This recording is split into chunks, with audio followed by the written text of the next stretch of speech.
Jadi,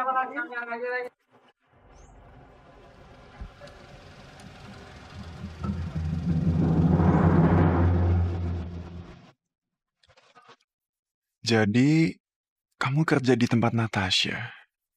Sudah aku duga. Pasti ada yang nggak beres. Ya ampun, Alisa. Jadi kamu diperlakukan seperti pembantu di rumah itu.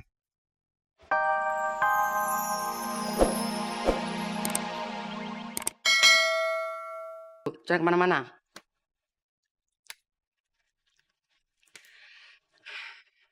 Halo, Jungfi.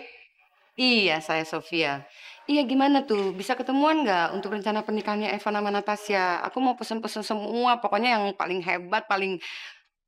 Iya, oke kalau gitu. Oke, makasih. Pada kemana sih? Malah pada pergi, kurang ajar tuh mereka.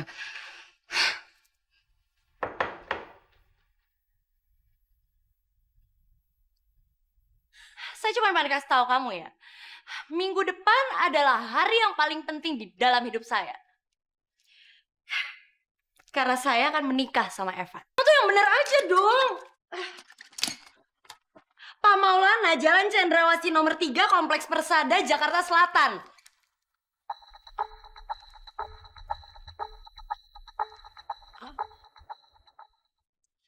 Jakarta Selatan. Iya, Mak. Maaf Mbak, tapi kemarin Mbak nggak ngasih tahu kalau itu di daerah Jakarta Selatan. Oh, jadi sekarang kamu pengen nyalain saya, iya? Kamu tuh pakai otak dikit dong. Kalau kamu nggak ngerti, kamu tanya sama saya. Di jalanan kan banyak telepon umum, ada warna.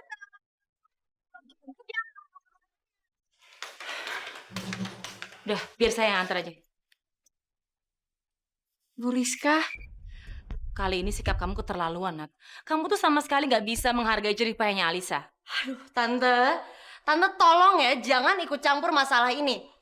Dia salah. Sekarang Tante mau belain dia kan? Bukan dia yang salah, Nat. Kamu yang salah. Tante di sini tuh cuma numpang. Ini rumah aku. Jadi semua aturan adalah aturan aku. Kalau Tante nggak suka, Tante nggak usah ganggu aku. Nat, asal kamu tahu ya, saya nggak tinggal di sini juga nggak apa-apa, Nat. Saya ini bukan orang susah. Mungkin semua yang kamu punya sekarang ini nggak ada apa-apanya sama apa yang saya miliki. Dan kamu ingat satu, Nat. Satu-satunya alasan saya bertahan tinggal di sini itu cuma karena amanah orang tua kamu sebelum mereka meninggal. Itu aja. Ya udah, Tante nggak usah ribet. Kalau gitu, kalau Tante nggak suka, Tante lupain aja semua amanat dari orang tua saya. Natasha, amanah itu kalau nggak dilakukan, bukan cuma kamu yang durhaka. Saya juga.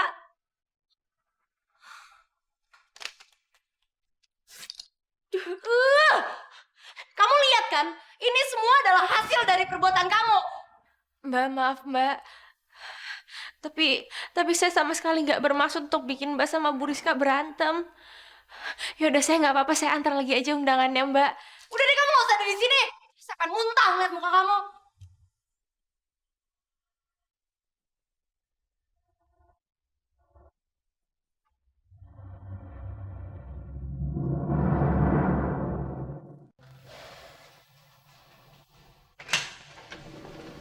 Van,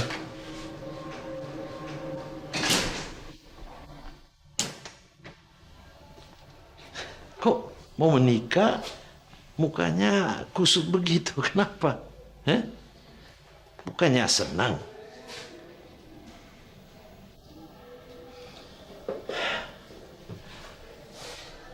Kamu masih belum serak sama calon istri kamu ya? Ya, Papa tahu kan perasaan aku itu sebenarnya seperti apa. Ya, tapi kamu kan juga tahu ya, kalau gadis yang kamu cintai itu nggak mungkin kamu bisa dapet, Van. Iya, Pak, aku tahu. Tapi aku juga nggak cinta sama Natasha, Pak. Ya, Papa paham masalah kamu. Paham sekali. Maksud Papa apa? Karena sebenarnya, Van, perasaan itu juga yang Papa rasa saat Papa menikah sama mama kamu. Dan perempuan yang Papa cinta bukan mama kamu.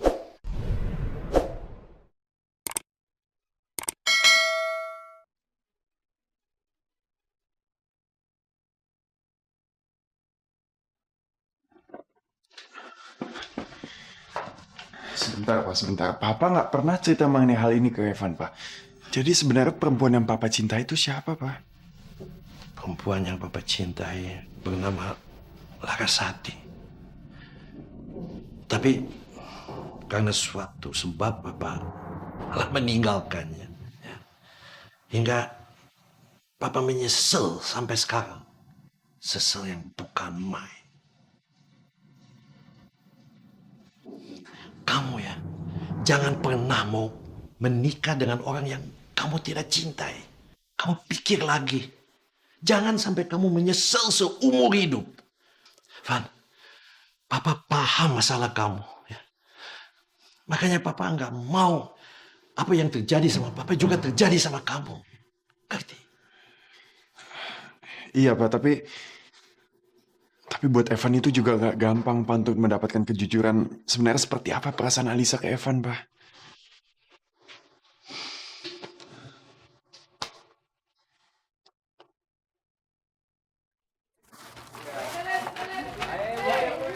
Makasih ya, Pak. Ya, sama-sama, Neng. Alisa ngapain dia di sini?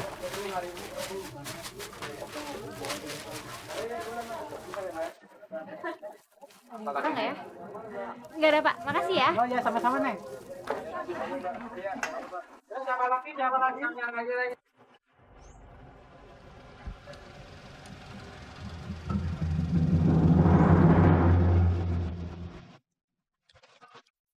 Jadi, kamu kerja di tempat Natasha. Sudah aku duga. Pasti ada yang nggak beres. Ya ampun, Alisa. Jadi kamu diperlakukan seperti pembantu di rumah itu.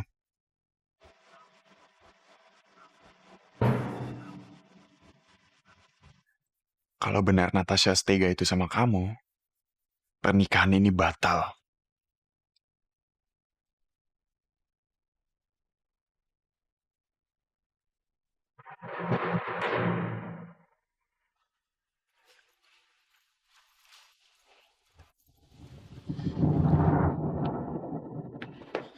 Natasha.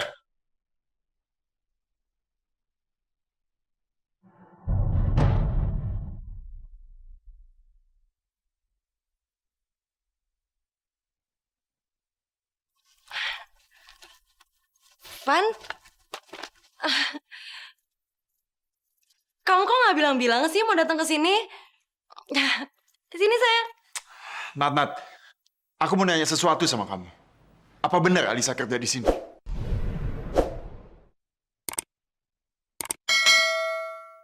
Kerja apaan? Natasha, tadi aku ngelihat Alisa bawa belanjaan banyak banget dan dia masuk ke rumah ini. Alisa kerja di sini kan? Van kamu tenang dulu ya. Biar aku jelasin dari awal, kamu dengerin cerita aku. Waktu itu Alisa emang datang ke sini. Dia emang kerja di sini sekarang. Waktu itu dia ngemis-ngemis minta kerjaan karena dia butuh uang untuk beli obat untuk papanya. Papanya tuh sakit keras, Van. Aku nggak tegang lihat dia. Ya makanya aku terima dia kerja di sini. Ya udah, kalau kamu emang masih nggak percaya, kamu ikut aku. Kamu lihat sendiri.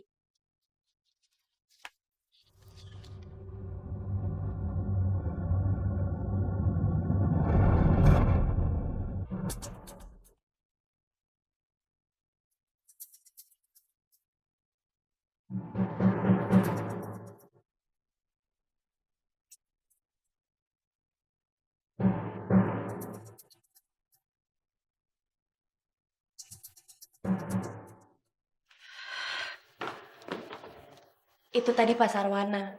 Dia papanya Alisa. Apa kamu tega ngelihat kondisinya dia? Menurut aku adalah orang yang paling jahat di dunia. Kalau aku sampai nggak nolongin mereka. Iya kan, Van? Nat, aku nggak tahu apakah kamu bohong atau jujur kali ini.